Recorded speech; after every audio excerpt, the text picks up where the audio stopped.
जे काही आखाती देशांमध्ये युद्ध चाललेलं आहे त्याचे सप्लायवर जे परिणाम आहेत त्या संदर्भात ही सगळी चर्चा होती।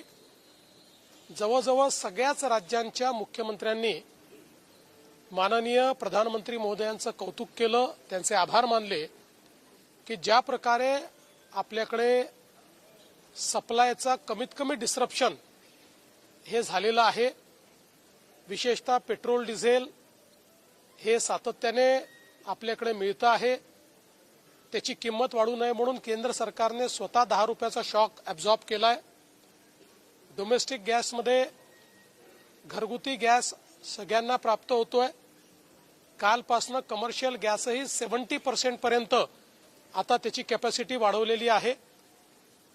त्यामुळे आपल्या आजूबाजूच्या देशांचा विचार करता सगळ्या देशांमध्ये काही ना काही त्या ठिकाणी मोठं डिस्रप्शन झालंय, बऱ्याच गोष्टी बंद झाल्या आहेत, त्या भारतामध्ये झाल्या नाहीत।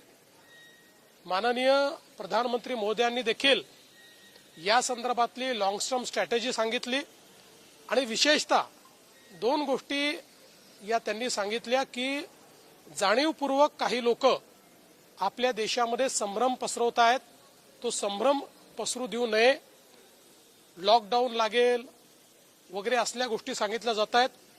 लॉकडाऊन बिलकुल लागणार नाहीये, असल्या गोष्टी पसरवणारे हे अक्षरशः एक प्रकारे देशद्रोह करतायत आणि म्हणून माझं मत आहे की अशा पद्धतीनं खोट्या बातम्या पसरवणाऱ्यांवर कडक कारवाई हे आम्ही देखील करणार आहोत। प्रधानमंत्री महोदयांच्या ॲश्युरन्स नंतर मला हा विश्वास आहे की भारताने ही परिस्थिती टॅकल करण्याकरता जे काही उपाययोजना केलेल्या आहेत त्यामुळे आपल्या सर्वांचं जे काही जीवन आहे हे कमीत कमी अफेक्ट होईल अशा पद्धतीनं पुढेही ही सगळी स्ट्रॅटेजी तयार